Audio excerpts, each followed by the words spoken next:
اعوذ باللہ من الشیطان الرجیم بسم اللہ الرحمن الرحیم وَإِذْ قَالَ مُوسَىٰ لِقَوْمِهِ يَا قَوْمِ اذْكُرُوا نِعْمَةَ اللَّهِ عَلَيْكُمْ إِذْ جَعَلَ فِيكُمْ أَنْبِيَاءَ وَجَعَلَكُمْ مُلُوكًا وَآتَاكُمْ مَا لَمْ يُؤْتِ أَحَدًا مِّنَ الْعَالَمِينَ صدق اللہ العظیم۔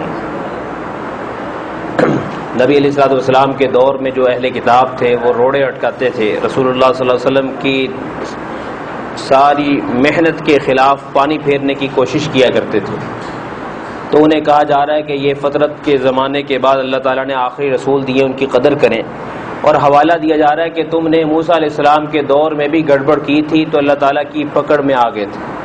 اور موسیٰ علیہ السلام کی اس خطبے کو ذکر کیا جا رہا ہے کہ موسیٰ علیہ السلام نے ذکر کیا کہ اے بنی اسرائیل، اللہ کے تم پر بڑے احسانات ہیں، اللہ نے تم میں نبی پیدا کیے، ابراہیم، اسماعیل، اسحاق، یعقوب، یوسف، اور تمہیں سلطنت مصر عطا کی تھی، اور پھر تمہیں اتنا کچھ دیا جو پہلے کسی کو نہیں دیا۔ اس لیے اے بنی اسرائیل، ہم تمہیں کہہ رہے ہیں کہ بیت المقدس میں جاؤ۔ ہوا یہ کہ فرعون کے غرقابی کے بعد، فرعون جب غرق ہوا مصر میں، تو اللہ تعالیٰ کا حکم آیا کہ اب ان کو لے کر شام کی طرف جاؤ۔ وہ علاقے بھی ہم چاہتے ہیں کہ جیسے فرعون کا علاقہ ہم نے فتح یاب کرا دیا ہے، تو شام کا علاقہ بھی اس کو بھی تمہیں دلوا دیتے ہیں، کیونکہ شام کا علاقہ بھی انہی کا تھا۔ مصر میں تو یہ بعد میں آئے تھے، یوسف علیہ السلام کے زمانے میں، اس سے پہلے وہ وہاں شام میں رہتے تھے۔ حضرت یعقوب علیہ السلام وہیں کے رہنے والے تھے، حضرت ابراہیم علیہ السلام بھی وہاں تھے، تو لیکن وہاں پر بس ایک قوم عمالقہ بڑی طاقتور قوم تھی، ان کے ساتھ جہاد کرنا پڑے گا۔ یہ لوگ بزدل ہو چکے تھے، جہاد کے لیے تیار نہیں تھے، کہنے لگے ہم جہاد نہیں کر سکتے۔ تو موسیٰ علیہ السلام نے 12 قبیلوں میں سے 12 افراد کو چنا اور ان کو کہا جا کر کچھ دنوں کے لیے وزٹ کر کے آؤ، شام کے علاقے کا وزٹ کر کے آؤ، دیکھ کے آؤ، کوئی اتنا بڑا مسئلہ نہیں ہے۔ چنانچہ یہ 12 افراد گئے، انہوں نے سارا علاقہ دیکھا، قوم کو دیکھا، واپسی پر آ کر کہنے لگے ہے تو ویسے دودھ اور شہد ہی وہاں پر بڑا کچھ ہے کھانے پینے کو، لیکن قوم بڑی سخت ہے، ہم اس کا مقابلہ نہیں کر سکیں گے۔ تو دو جو تھے نا، یوشع بن نون اور کالب بن یقنہ، یہ دو ان میں سے کہنے لگے کوئی ایسا مسئلہ نہیں، اللہ کی مدد ہمارے ساتھ ہے، ہم جیت جائیں گے۔ باقی کہنے لگے بھائی نہ جانا، اس سے اچھا تھا کہ فرعون تمہیں مار دیتا، یہ اللہ پاک ہمارے ساتھ کیا کر رہا ہے کہ فرعون سے بچا کر آگے کسی اور کے ہاتھ میں غرق کر رہا ہے، تو یہ ہم نے نہیں جانا۔ تو موسیٰ علیہ السلام نے اصرار کیا، تو جواب میں کہنے لگے کہ آپ اپنے رب کو لے کر جا کے لڑ لیں، ہم تو نہیں جا رہے۔ نتیجہ کیا ہوا کہ اللہ تعالیٰ کی طرف سے پھر سزا کے طور پر ان کو جیل میں ڈال دے گا۔ جیل کتنی؟ 6 لاکھ افراد کو جیل میں ڈالنے کے لیے کام تھا، تو اللہ تعالیٰ نے اس میدان تی کو، میدان تی اس کا نام تھا، تقریباً یہ 90 میل لمبا تھا، 27 میل چوڑا تھا۔ اس میل کو، اس پورے میدان کو اللہ تعالیٰ نے جیل بنا دی۔ کیسا جیل بنایا کہ دیوار بھی کوئی نہیں اور کوئی زنجیر نہیں، کوئی ہتھکڑی نہیں، کچھ نہیں۔ ان سے کہا کہ اب تمہاری ساری زندگی ادھر ہی گزرے گی، تمہیں تو اللہ تعالیٰ وہ علاقہ نہیں دیں گے، اب تمہاری نسل کو علاقہ دیں گے۔ چنانچہ 40 سال تک وہ وہاں رہے۔ روزانہ موسیٰ علیہ السلام سے اکثر کہتے کہ ہم تو جا رہے ہیں، سارا دن چلتے چلتے چلتے شام کو جب مغرب کے بعد آرام کرنے کے لیے رکتے تو جہاں موسیٰ علیہ السلام ہوتے وہ وہیں بیٹھے ہوتے۔ کہتے تم تو چلے گئے تھے، کہنے کہ ہم تو چل چل کے تھک گئے، اللہ پتہ نہیں کیا معاملہ ہے کہ ہم پھر وہیں پہنچ گئے۔ 40 سال جیل میں رہے، بڑی سخت آزمائش آئی، اور آخر کار یہ جتنی 20 سال کے اوپر کے افراد تھے نا، یہ سارے ختم ہو گئے۔ پھر اللہ تعالیٰ نے نئی نسل، چونکہ یہ غلام رہ رہ کے نا بزدل ہو چکے تھے، جو نئے بچے تھے وہ صحراؤں میں پیدا ہوئے، تو ان میں بہادری تھی۔ یوشع بن نون، اچھا اسی عرصے میں اللہ تعالیٰ نے موسیٰ علیہ السلام کو بھی اپنے پاس بلا لیا، حضرت ہارون کو بھی اپنے پاس بلا لیا۔ یوشع بن نون حضرت موسیٰ علیہ السلام کے بھتیجے تھے، ٹھیک ہے، ان کو پھر اللہ تعالیٰ نے نبوت دی، پھر ان کے ہاتھ پر پوری قوم نے بیعت کی جو نئی نسل تھی، پھر انہوں نے جہاد کیا، پھر جا کر وہ علاقہ فتح ہوا، تو اللہ تعالیٰ نے مدد کی۔ تو ذکر کیا جا رہا ہے کہ موسیٰ علیہ السلام کے دور میں جب تمہارے ساتھ ایسا ہو چکا ہے، اگر آخری نبی کے ساتھ گڑبڑ کرو گے تو اس سے زیادہ تمہارے ساتھ ہوگی جو موسیٰ علیہ السلام کے دور میں ہوا۔ تو اب تو تم مدینے میں رہ رہے ہو، پھر مدینے سے نکال دیا جائے گا اور تمہیں جلا وطن کر دیا جائے گا۔ چنانچہ پھر ایسا ہی ہوا، یہود کو پھر مدینے سے جلا وطن کر دیا گیا اور دور ان کو پھینک دیا گیا۔ تو سمجھایا جا رہا ہے وَإِذْ قَالَ مُوسَىٰ لِقَوْمِهِ، جب موسیٰ نے اپنی قوم سے کہا یا قوم، اے میری قوم، اذکروا نعمت اللہ علیکم، اللہ کے احسان کو یاد کرو جو تم پر ہوئے، اذ جعل فیکم انبیاء وجعلکم ملوکا، جبکہ اللہ تعالیٰ نے تم میں نبی پیدا کیے، ایک 4000 نبی بنی اسرائیل میں ہوئے. وجعلکم ملوکا، تمہیں بادشاہت دی. یوسف علیہ السلام کو وزیر خزانہ بنایا گیا اور سارے بنی اسرائیل ادھر آ گئے. مصر میں تو یہ پیر زادوں کی طرح رہتے تھے، جیسے پیروں کے بچے ہوتے ہیں نا، ایسے پورا جیسے کہتے ہیں نا آج کل نون لیگ کی حکومت ہے، اس دور میں کہتے تھے بنی اسرائیل کی حکومت ہے.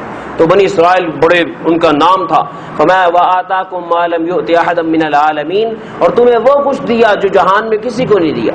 یا قوم ادخلوا الارض المقدسہ، پھر موسیٰ علیہ السلام نے جو مطالبہ کیا کہ اتنے احسان اللہ نے کیے، اب تم سے مطالبہ یہ ہے اے میری قوم پاکیزہ زمین میں داخل ہو جاؤ. شام کی زمین کو نا قرآن نے پاکیزہ کہا کیونکہ کثرت کے ساتھ نبی وہاں پر ہو، کثرت کے ساتھ ہریالی بھی تھی اور اللہ تعالیٰ نے ہزاروں نبی وہاں پیدا کیے.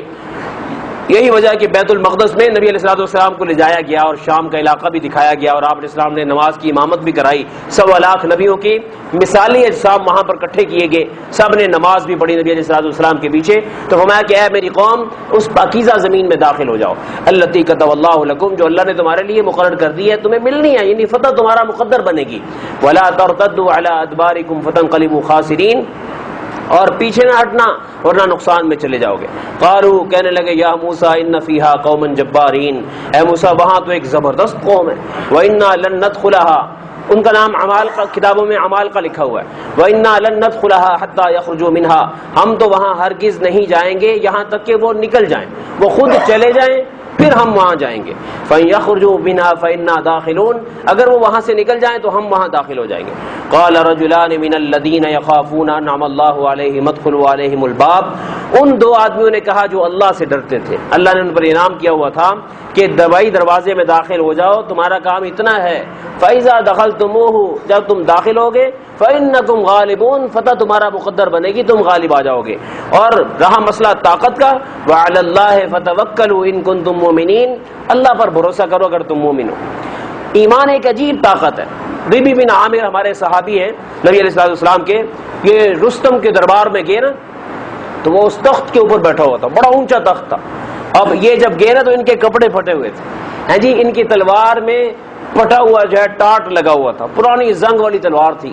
اس نے جب وہ ان کو اپنے دربار میں بلایا، یہ اندر گئے اور ایسے تلوار کے ذریعے ان کے سارے کارپیٹوں کو سوراخ کرتے ہوئے چلے گئے. جیسے سامنے گئے تو تخت کے اوپر سے بادشاہ کہنے لگے ہاں جی کون ہو تم. انہوں نے جمپ لگا کے بادشاہ کے ساتھ بیٹھ گئے، کہنے لگے برابری میں بات کرو، سفیر ہو، میں بھی سفیر ہوں، تم نے مجھے بلایا، میں تمہارا مہمان ہوں، مہمان کو نیچے نہیں کھڑا کرتے. وہ سارے حیران رہ گئے کہ یہ کیا چنا. اور اس وقت میں جا کر جو خطبہ دیا، ان اللہ ابتعثنا، ہم خود نہیں آئے، ہمیں اللہ نے بھیجا، لنخرج العباد من عبادت العباد الى عبادت رب العباد، ہم دنیا میں انسانوں کی غلامیاں ختم کرنے کے لیے آئے ہیں، سارے انسان ایک رب واحد کے غلام ہیں. من ضیق الدنیا الى سعتها، دنیا کی تنگیوں سے فراخیوں کی طرف لانے کے لیے آئے ہیں. ومن جور الادیان الى دین اسلام، سارے مظالم سے نکال کر دین اسلام کے عدل کی طرف لانے کے لیے آئے ہیں. بادشاہ کانپنے لگا. ایمان قرآن کہتا ہے کہ یہاں بھی ان دو آدمیوں کو ڈر نہیں لگا جنہیں اللہ نے اپنا ڈر دیا. افسوس یہ ہے کہ ہم لوگوں نے اللہ کا ڈر کو تو اپنایا نہیں، چیزوں سے ڈرنا شروع. یہی وجہ ہے کہ آج ہماری زندگی میں مزہ نہیں رہا. تو اس لیے نماز ہے، ہمارا وجود کبھی کانپا ہی نہیں. علی کرم اللہ وجہہ جب نماز پڑھتے تھے کانپتے تھے. یہ کیا ڈر تھا؟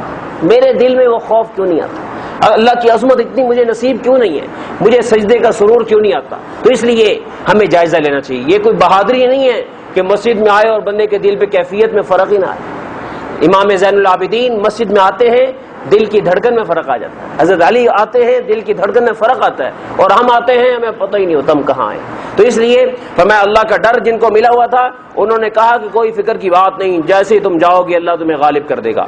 قالوا یا موسیٰ انا لن ندخلها ابدا ما داموا فيها، پھر وہ قوم کہنے لگے موسیٰ ہم تو نہیں جائیں گے جب تک وہ اس میں ہیں. فاذهب انت وربك فقاتلا انا هاهنا قاعدون، آپ جائیں اپنے رب کو لے جائیں، لڑائی کریں، ہم تو یہاں بیٹھے ہوئے ہیں. قال رب انی لا املک الا نفسی واخی، موسیٰ علیہ السلام نے مجبور ہو کے پھر دعا کی، اے ربا، اے میرے مولا، میں اپنی جان کا ہی مالک ہوں، اپنے بھائی کا مالک ہوں ہارون، یہ بس میرے اختیار میں ہے. فافرق بیننا وبین القوم الفاسقین، ہمارے اور اس نافرمان قوم کے درمیان جدائی ڈال دے.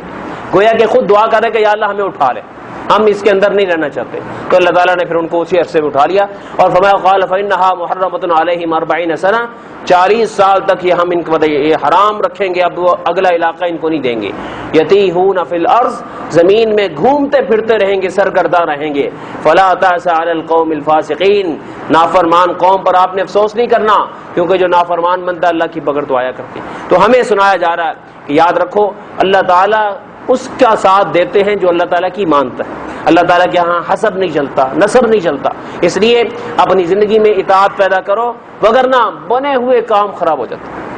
کتنے ہم میں سے ایسے ہو کہتے ہیں یار سارے کام بن جاتے، اینڈ پہ آ کے پتہ نہیں کیا مصیبت ہوتی، کام رک جاتا. یہ کیا ہے؟ یہ میدان تی والا معاملہ ہے کہ وہ سارا دن چلتے تھے اور رات کو وہی پہنچ جاتے تھے. تو ایسے ہی یہ اللہ کی طرف سے ناراضگی ہوتی ہے.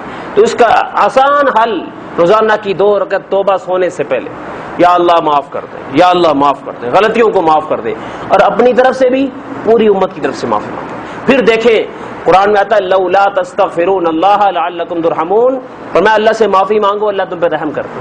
تو اس لیے رحم لینے کے لیے استغفار کرنا پڑے گا. اللہ ہمیں توفیق عطا فرمائے. وآخر دعوانا الحمدللہ رب العالمین.